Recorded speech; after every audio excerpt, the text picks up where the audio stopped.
નમસ્કાર વિદ્યાર્થી મિત્રો, છેલ્લે આપણે લાસ્ટ લેક્ચરની અંદર ડેટા ડિક્શનરી રિલેટેડ ડિસ્કશન કરતા હતા કે ડેટા ડિક્શનરી શું કામ કરે છે, what is work four data dictionary, શેના માટે એનું આખું કામ હોય છે. ડેટા ડિક્શનરી વર્કિંગ કરે છે ઓનલી ફોર ડેટા સ્ટોરેજ કરવા માટે. પણ કેવા પ્રકારનો data, which types of data are storage in data dictionary? Metadata. કે મેટાડેટા ટાઈપ્સનો ડેટા છે એ ડેટા ડિક્શનરીની અંદરમાં સ્ટોર થતો જોવા મળે છે. આપણે સમજી ગયા છીએ લાસ્ટ લેક્ચરની અંદર કે મેટાડેટા છે એ કેવો ડેટા કહેવાય છે. Data about data is called metadata.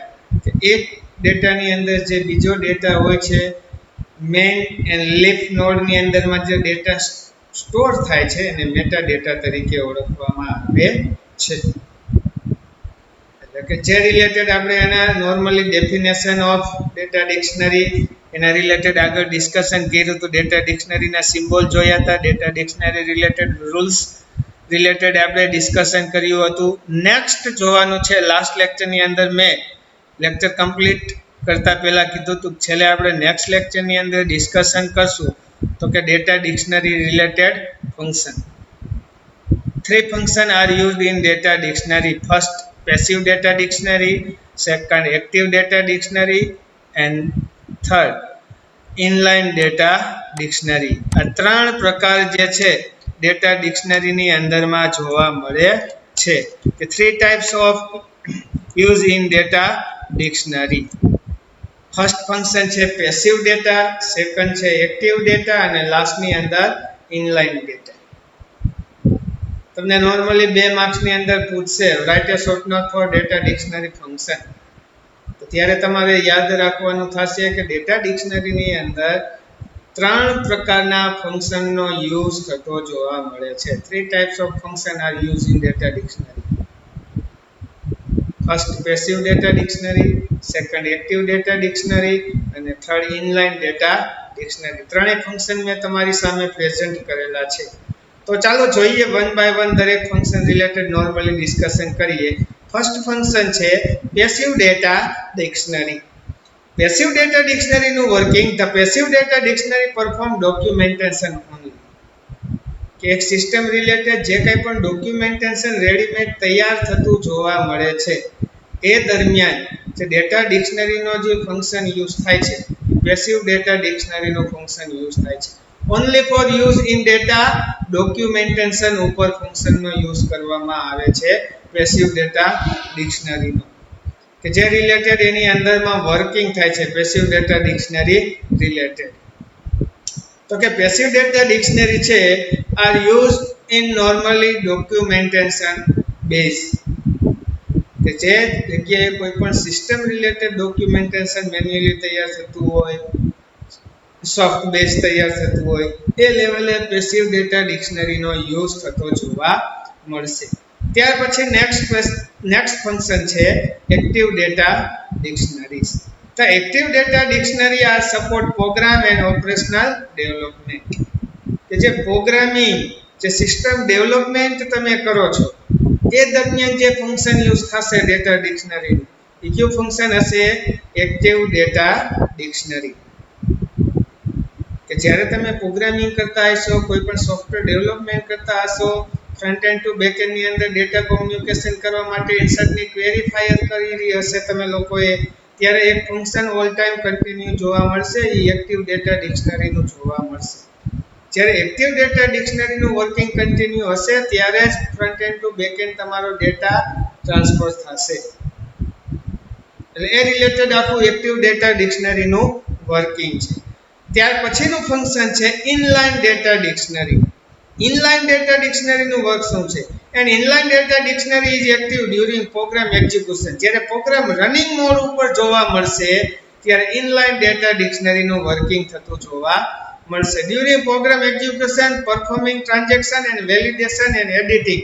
આવા ડિફરન્શિયલ પોઈન્ટ ઉપર પરફોર્મિંગ ટ્રાન્ઝેક્શન, એક સિસ્ટમ બેઝિક કે એક program basic, second link connected હશે તો પેજની અંદર જમ્પિંગ થશે. તો આ દરમિયાન જે ઇનલાઇન ડિક્શનરીનો યુઝ થશે.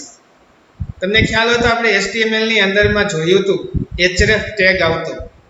href ટેગ નું કામ હતું જે ડિફરન્શિયલ પેજ હોય એકબીજા પેજને એકબીજા સાથે જોઈન કરવા, જોડવા. આપણે બટન ઉપર ક્લિક કરીએ એટલે એક પેજમાંથી જમ્પિંગ થઈને સેકન્ડ અનધર પેજની અંદરમાં આપણે આઉટપુટ જોવા મળતું. તો આ બધું જ એક ઇનલાઇન ડેટા ડિક્શનરીના માધ્યમથી થતું જોવા મળે છે. જે પ્રોસેસ આખી એને એવું કીધું છે પ્રોગ્રામ એક્ઝિક્યુશન. તમે સી લેંગ્વેજનો પ્રોગ્રામ જ્યારે કરતા હશો વન બાય વન F7 ના માધ્યમથી, મારા ખ્યાલ મુજબ F7 પ્રેસ કરતા જાવ એટલે વન બાય વન ક્યાંથી કયા લાઈનમાં કર્સર ટ્રાન્સફર થાય છે એ પણ તમને વ્યૂ કરે છે. તો એ પ્રોગ્રામ એક્ઝિક્યુશન પરફોર્મન્સ તરીકે એનો આપણે જોઈ શકાય. Validation and editing. ડિફરન્શિયલ જે તમે વેલિડેશન સેટ કરો છો, ઘણીવાર આપણે વેલિડેશન સેટ જોયા હોય. ફોર એક્ઝામ્પલ નોર્મલી તમને આપ્યું કે આપણું યુઝર નેમ એન્ડ પાસવર્ડ હોય, તો પાસવર્ડની અંદર અત્યારે ઘણી બધી જગ્યાએ જોતા 8 કેરેક્ટરથી ઓછા કેરેક્ટરનો પાસવર્ડ એક્સેપ્ટેડ કરે નહીં, રાઈટ? તો એનું વેલિડેશન છે. યુઝર નેમ હોય તો એની અંદર અમુક ટાઈમે યુઝર નેમની અંદર કેરેક્ટર માગે, નંબર માગે, આલ્ફાબેટ એવા કોઈ પણ કેરેક્ટર એક્સેપ્ટેડ કરવાનું કે આ બધું જ જે છે વેલિડેશન બેઝ ઉપર સેટ થતું જોવા મળે છે. કે જે રિલેટેડ મોબાઈલ નંબરનું ફિલ્ડ હોય તો એની અંદરમાં કમ્પલસરી 10 ડિજિટ 10 ડિજિટનો જ મોબાઈલ નંબર આપણે ઓલ ઓવર ઇન્ડિયાની અંદર વ્યૂ થાય છે. તમે 10 ડિજિટ અપ નાખો, આગળ +91 કે એટેચ કરાવી દો, એ એક્સ્ટ્રા એક અનધર પોઈન્ટ છે. ત્યાર પછીના 10 ડિજિટ જ ઓનલી ફોર એક્સેપ્ટેડ કરે. 10 થી લેસની અંદરમાં પણ એક્સેપ્ટ ન કરે અને મેક્સિમમ એની અંદર પણ આગળ જવા દે નહીં. એટલે 10 ડિજિટ બેઝ ઉપર તમારે નંબર જે મોબાઈલ નંબરનું જે ટેક્સ્ટ બોક્સ છે એની અંદર ફિલ કરવા જોઈએ. તો આ બધું વેલિડેશન એક્સેપ્ટ કરે છે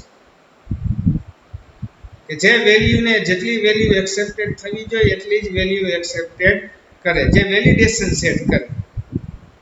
એટલે એ રિલેટેડ ઇનલાઇન ડેટા ડિક્શનરીનો આ રીતે પ્રોગ્રામ એક્ઝિક્યુશન દરમિયાન, પરફોર્મિંગ ટ્રાન્ઝેક્શન દરમિયાન, વેલિડેશન એન્ડ લાસ્ટની અંદર એડિટિંગ.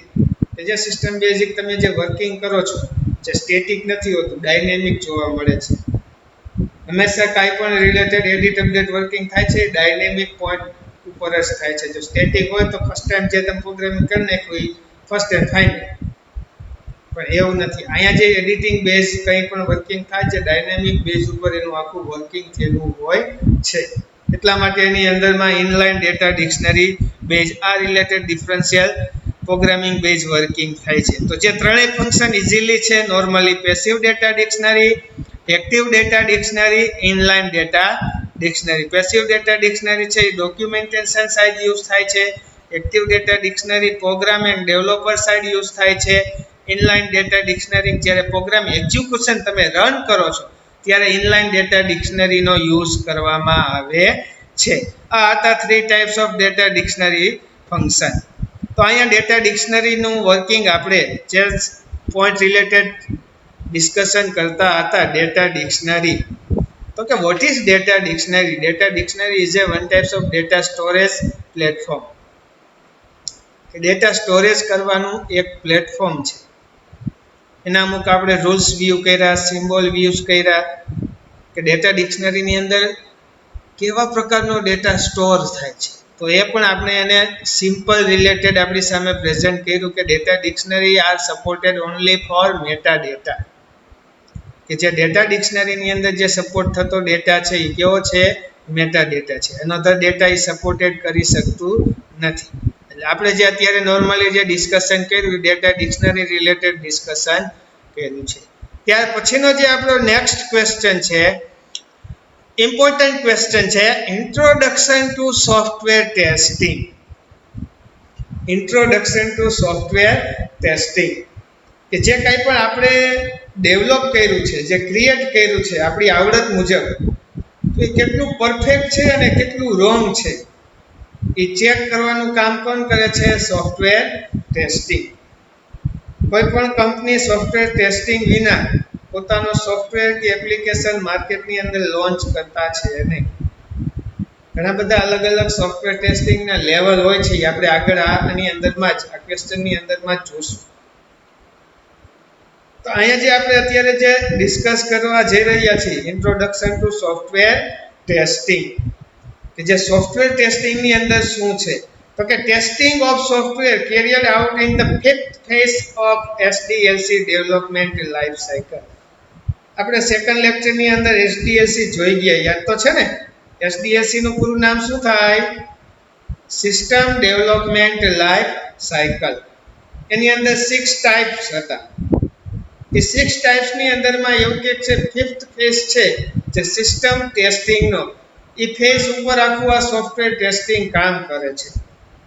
આ ફિફ્થ ફેઝની અંદર ઓનલી ફોર જે વર્કિંગ થાય છે ટેસ્ટિંગનું જ થાય છે. જે એસડીએલસી ડેવલપમેન્ટ ફોલો કરે છે આ ફેઝ, કે જે કાંઈ પણ પ્રોગ્રામિંગ થયું છે, ડિઝાઇનિંગ થયું છે,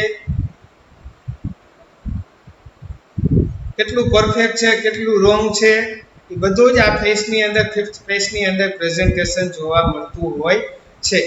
તો આપણે જે અત્યારે સોફ્ટવેર ટેસ્ટિંગ રિલેટેડ વાત કરીએ છીએ, આ ફિફ્થ ફેઝ છે software ટેસ્ટિંગનો. This activity of testing tries to remove all possible error in either design or development phase. Software ટેસ્ટિંગનું કામ શું હોય છે? તો કે મેક્સિમમ જેટલી મિસ્ટેક છે, જેટલી એરર છે આપણા પ્રોગ્રામિંગની અંદર કે ડેવલપમેન્ટની અંદરમાં, એને શું કરવાનું કામ કરે છે? ડિલીટ, ક્લિયર, રિમૂવ કરવાનું કામ કરે છે. જેથી કરીને આપણે કોઈ પણ યુઝરને કે માર્કેટની અંદરમાં એ સોફ્ટવેર વેચશું તો આગળ જતા આપણે નવા પ્રોબ્લેમ આવે નહીં. એટલા માટે ટેસ્ટિંગનું વર્કિંગ કરવું એ કમ્પલસરી છે. કે કોઈ પણ ડેવલપર છે, ક્યાંક ટેકનોલોજીના માધ્યમથી, ક્યાંક પ્રોગ્રામિંગના માધ્યમથી મિસ્ટેક થઈ ગઈ હોય તો આની અંદરમાં ટેસ્ટિંગની અંદરમાં સામે પ્રેઝન્ટેશન થઈ જાય. ટેસ્ટિંગ કરવાનું કામ જ કે મિસ્ટેક શોધવી. જે કાંઈ પણ સિસ્ટમ ડેવલપમેન્ટ થઈ છે, સિસ્ટમ ડેવલપમેન્ટની અંદર કઈ જગ્યાએ એરર છે, કઈ જગ્યાએ મિસ્ટેક છે, એ ફાઇન્ડ કરવાનું કામ કેનું હોય છે? સોફ્ટવેર ટેસ્ટિંગનું.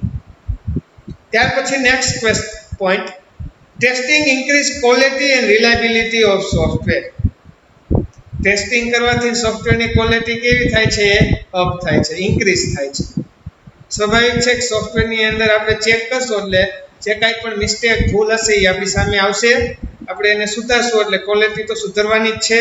એટલે કે ક્વોલિટીની અંદર ઇમ્પ્રુવમેન્ટ જોવા મળશે.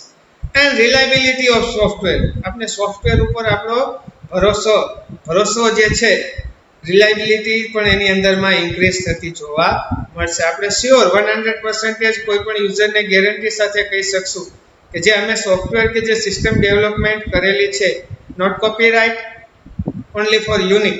માર્કેટની અંદરમાં આ બેઝ તમને સિસ્ટમ, સોફ્ટવેર, એપ્લિકેશન જોવા મળશે ને એને perfect solve, perfect running mode ઉપર ક્લિયરિકલ, આ રિલેટેડ તમે ગેરંટી પ્રોવાઇડેડ કરી શકશો. એટલે કે ટેસ્ટિંગના ઘણા બધા બેનિફિટ છે અલગ અલગ. કે ટેસ્ટિંગ કરવાથી મેક્સિમમ જે કાંઈ પણ એરર ક્યાંક રહી ગઈ હોય તો એ ફાઇન્ડ થઈ જશે, પ્રોબ્લેમ સોલ્વ થઈ જશે, ક્વોલિટીની અંદર ઇમ્પ્રુવમેન્ટ જોવા મળશે, રિલાયબિલિટીની અંદર ઇમ્પ્રુવમેન્ટ જોવા મળશે. રિલાયબિલિટી મીન્સ ભરોસો. આપણી સોફ્ટવેર ઉપર આપણો ભરોસો વધી જશે. એ રિલેટેડ ઘણું બધું એની અંદર વર્કિંગ થશે. Next point, fully tested software does not give guarantee of 100% error removal. કોઈ પણ ટેસ્ટર છે, દરેક કંપનીએ જેમ પ્રોગ્રામર હોય, ડેવલપર હોય ને, એમ ટેસ્ટર હોય. ટેસ્ટરનું કામ જ એ હોય કે પ્રોગ્રામર એની પાસે ચેક કરવા આવે ને કે જોજો આમાં ચેક કરો જોઈએ સર, કે મેં જે એપ્લિકેશન કે સોફ્ટવેર બનાવેલું છે એના ઉપર ટેસ્ટ કરો. ટેસ્ટરનું કામ જ એ હોય છે ભૂલ કાઢવી, પ્રોગ્રામને ટેસ્ટ કરવો, નાનું ચેક કરવું અને એની અંદરમાં જે કોઈ પણ પોઈન્ટ ઉપર મિસ્ટેક કે એરર જોવા મળે તો એ પ્રેઝન્ટ કરવી. આ ટેસ્ટરનું કામ હોય છે. તો કે કોઈ પણ ટેસ્ટર છે, કોઈ પણ પ્રોગ્રામ ઉપર કે કોઈ પણ એપ્લિકેશન ઉપર કે કોઈ પણ પ્રોજેક્ટ ઉપર તમે ટેસ્ટિંગનું વર્કિંગ થયેલું હોય તો પણ કોઈ પણ ટેસ્ટર છે 100% ગેરંટી પ્રોવાઇડેડ નહીં કરે કે એરરલેસ રિમૂવર ઓલ એરરલેસ સિસ્ટમ. ક્યાંક બાય મિસ્ટેક ટેકનોલોજી છે અત્યારે કમ્પ્લીટલી હોય, સેકન્ડ આપણે ટ્રાન્ઝેક્શન કરી આપણી સિસ્ટમમાંથી કોઈ યુઝરના સિસ્ટમમાં એપ્લિકેશન કે પ્રોજેક્ટ ટ્રાન્સફર કરી, ટ્રાન્સફરિંગ દરમિયાન પણ ઘણા બધી એની અંદરમાં મિસ્ટેક થઈ જતી હોય તો પણ એરર એની અંદર જોવા મળે. એટલે કોઈ પણ પ્રકારના સોફ્ટવેર ટેસ્ટર હશે એ ફૂલ્લી ગેરંટી પ્રોવાઇડેડ નહીં કરે. 100% અમારો જે સોફ્ટવેર છે એ પરફેક્ટ છે. એટલે એ રિલેટેડ આખું જે એનું વર્કિંગ છે. So a tester try to remove maximum possible error. કે જે ટેસ્ટર છે, ટેસ્ટર એટલે કે એક મેમ્બર હોય કંપનીની અંદર કે જે ચેક કરવાનું કામ કરતો હોય એઝ અ ટેસ્ટર. તો એ ટેસ્ટરનું વર્કિંગ છે મેક્સિમમ પોસિબલ એરર ક્રાઇટેરિયાની અંદર કેચઅપ કરી લે, મેક્સિમમ એરર ફાઇન્ડ કરીને સોલ્વ કરવાનું વર્કિંગ કરે. Testing discover strength and weakness of our software. ટેસ્ટિંગથી બીજા શું અનધર બેનિફિટ છે તો કે આપણા સોફ્ટવેરની સ્ટ્રેન્થ કેવી છે, વીકનેસ કેવી છે એ રિલેટેડ પણ આપણી સામે પ્રેઝન્ટ થશે. ત્યાર પછી next, software testing is task to provide information about the quality of product or service. કે ટેસ્ટિંગથી માધ્યમથી અનધર બીજા બે ટાસ્ક રિલેટેડ પણ આપણે ઇન્ફોર્મેશન વ્યૂ થતી જોવા મળશે. ફર્સ્ટ, ક્વોલિટી, પ્રોડક્શન કેવું છે, સિસ્ટમની ક્વોલિટી કેવી છે, આપણે એની અંદરમાં કઈ પેજ ઉપર સર્વિસીસ પ્રોવાઇડેડ કરવાની થશે એ પણ એક ટેસ્ટિંગની અંદર આપણે ખ્યાલ આવી જશે.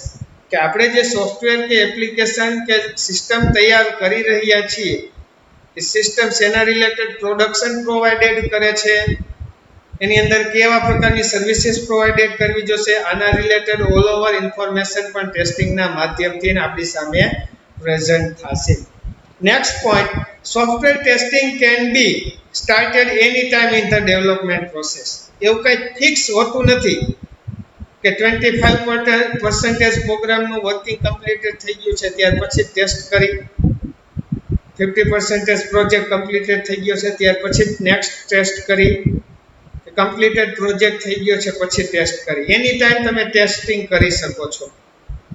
મેં એક પેજનું પ્રોગ્રામિંગ કરેલું છે, મારે ટેસ્ટિંગ કરવી હોય તો પોસિબલ, નો પ્રોબ્લેમ, ઇઝીલી હું કરી શકું છું. એની અંદર એવો કોઈ ક્રાઇટેરિયો હોતો નથી કે આટલી લાઈનનું કોડિંગ પહેલાં હું કરું ત્યાર પછી જ ટેસ્ટિંગ કરું. એ રિલેટેડ કોઈ જ ક્રાઇટેરિયા તૈયાર થયેલો છે નહીં. એની ટાઈમ તમારે પ્રોજેક્ટ તમે ક્રિએટેડ કરો છો કે પ્રોગ્રામિંગ સિસ્ટમ ડેવલપમેન્ટ કરો છો, જે રિલેટેડ તમને માઇન્ડની અંદરમાં એવું થાય કે જે કાંઈ પણ હું વર્ક કરું છું વર્ક કેટલું પરફેક્ટેડ છે તો એની ટાઈમ તમે ટેસ્ટિંગ વર્કિંગ કરાવી શકો. આ હતું સોફ્ટવેર ટેસ્ટિંગ વર્કિંગ, કે શું કામ જરૂરિયાત છે સોફ્ટવેર ટેસ્ટિંગ વર્કિંગ કરવા માટે. ત્યાર પછીનો નેક્સ્ટ ક્વેશ્ચન છે સોફ્ટવેર ફોલ્ટ એન્ડ ફેઇલર. કે સોફ્ટવેર ફોલ્ટ એન્ડ ફેઇલર નું જે આખું વર્કિંગ છે જે રિલેટેડ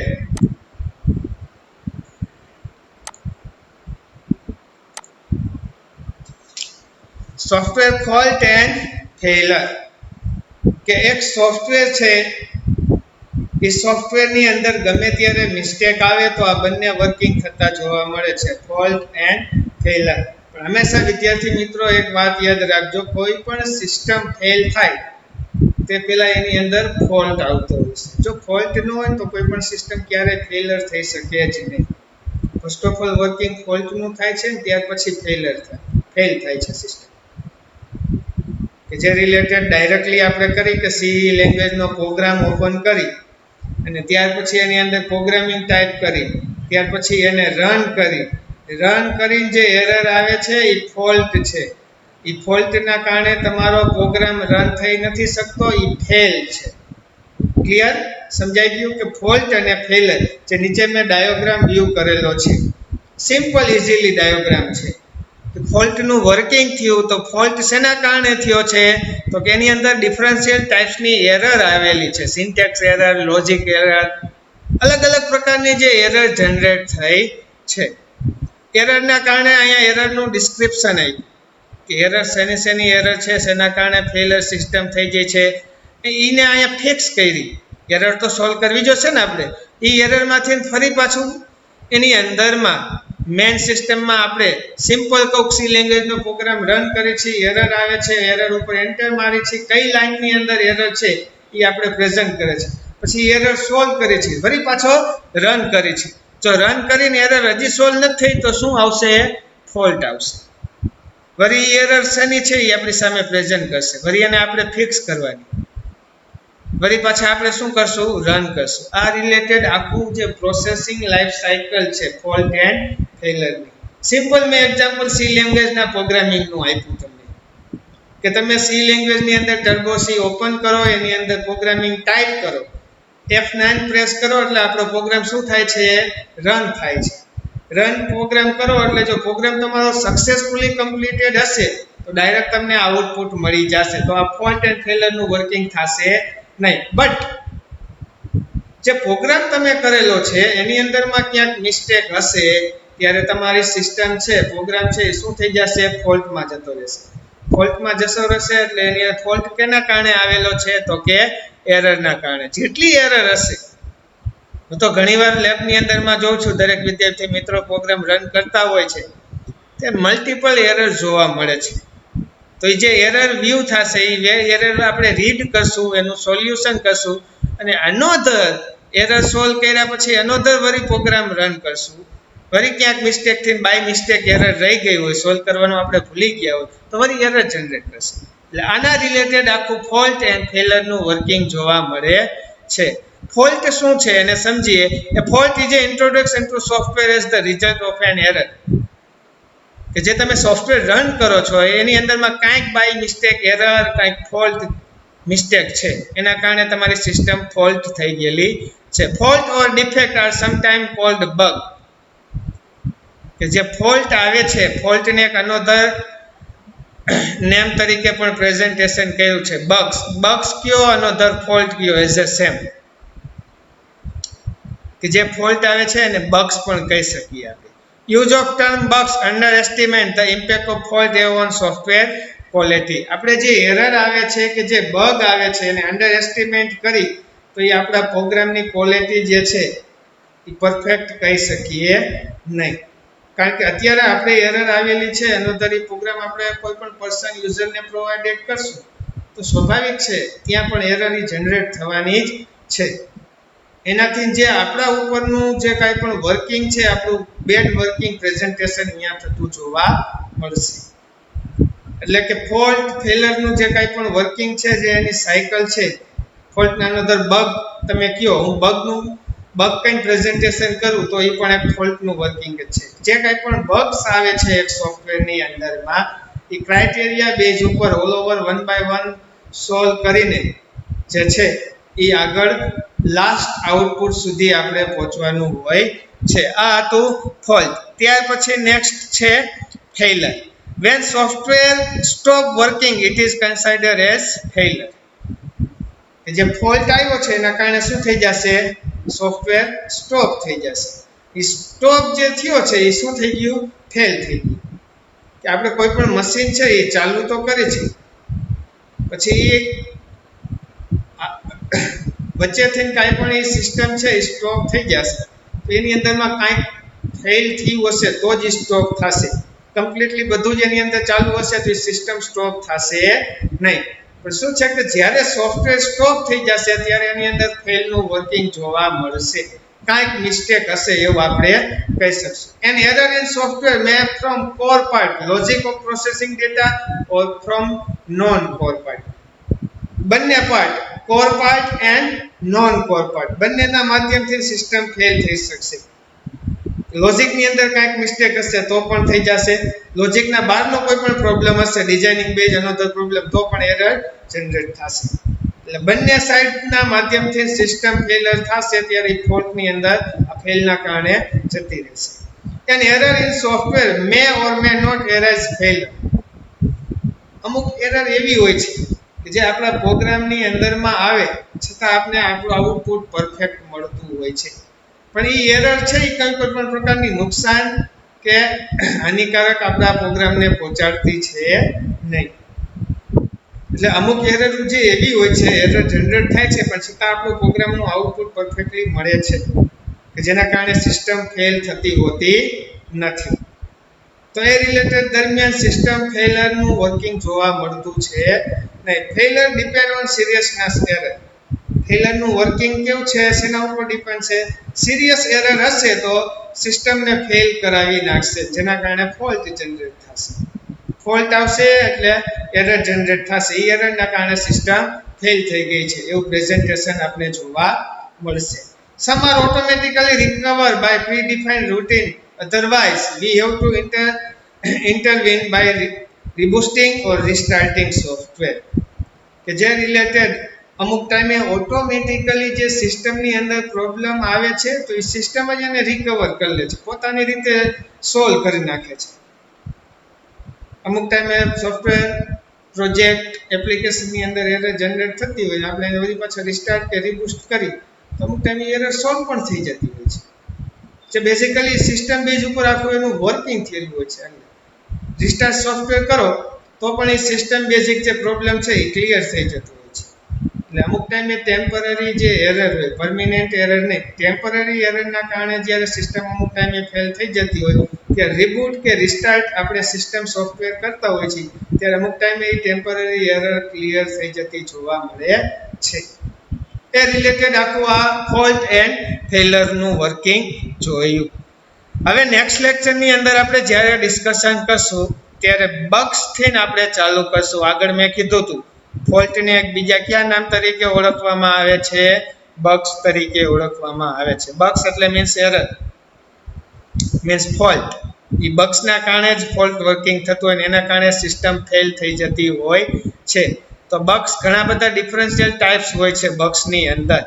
એ આપણે નેક્સ્ટ લેક્ચરની અંદર જે છે ડિફરન્શિયલ અલગ અલગ પ્રકારની જેટલી બગ્સ છે, ડિફરન્શિયલ ટાઈપ્સની જેટલી બગ્સ છે એ આપણે આપણા નેક્સ્ટ લેક્ચરની અંદર ચર્ચા કરશું. તો અહીં આપણે અત્યારે આપણો આ લેક્ચર સમાપ્ત કરીએ છીએ. અસ્તુ.